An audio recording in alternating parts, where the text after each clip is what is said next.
To talk about all this is Dr. Robert Murphy. He's a professor of infectious diseases at Northwestern University Feinberg School of Medicine.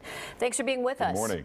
Hey, good morning. So let's start with the fact that this woman in the UK is getting the vaccine, and we're hearing the Trump administration was supposed to get a lot of this vaccine in the summer, and they decided not to make the extra order. How soon does that affect how soon we're going to be getting it here?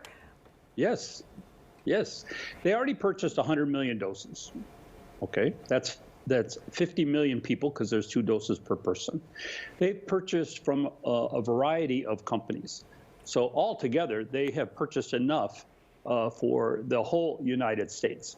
However, as you've seen, not all vaccines are equal. Now, the Moderna vaccine, which is going to be the second one that's approved, most likely, I don't know how many doses they purchased there or will purchase or what the deal is with there. That was developed by a U.S. company, also by the NIH. I think they probably got a bigger leg up there, or they made smarter purchases there. But the third one, the AstraZeneca one's got some problems. So I would prefer one of the first 2 myself. I think, unfortunately, it's they should have purchased some more doses when they had the opportunity. But now, hey, there's a big world out there, and people are buying it up. But they wouldn't have known the problems with AstraZeneca way back when they were making that order. No, that's part of operation.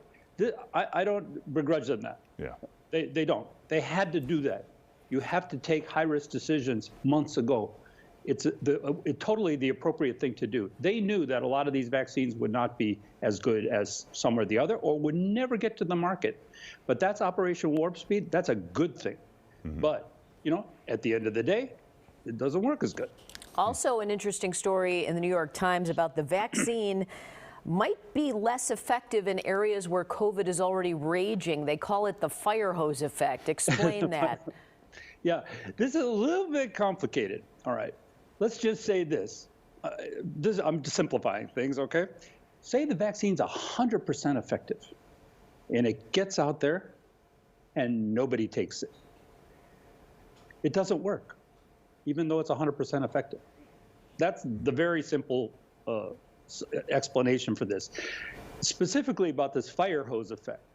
Remember, that vaccine takes about 2 to 3 months to really kick in and be 95% effective.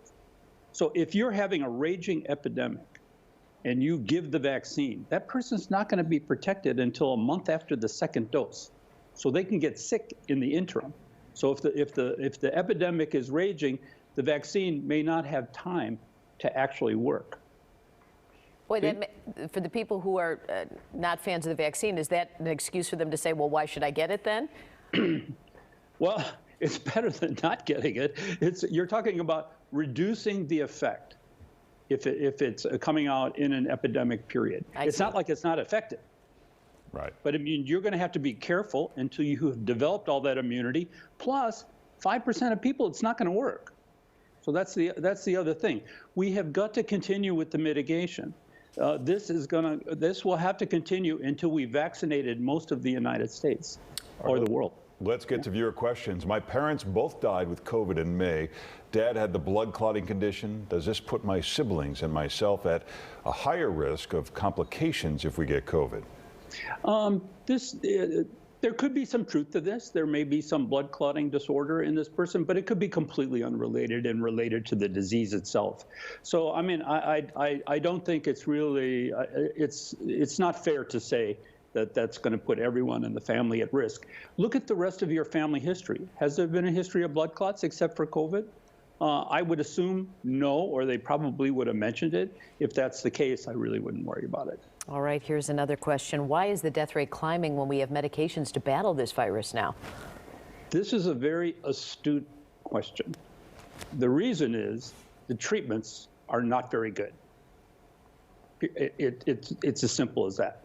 What we need is an antiviral drug that a person can take as soon as they get infected, like we do with the flu. We have Tamiflu. And as soon as you get diagnosed with influenza, they give you the Tamiflu. With HIV, we have the same thing, test and treat. As soon as they diagnose you, they treat you. Not curable, but at least treatable. Same concept. It's not a difficult concept to understand. You know, they have the antibody test, but you got to go to the hospital, you got to get the infusion. it's limited doses. It's not going to be for everybody in this test and treat with millions of people being infected every week. All right, next question. How many vaccine trials have been prevented from distribution due to long-term side effects? Just curious about the COVID vaccine, considering how short the trial is.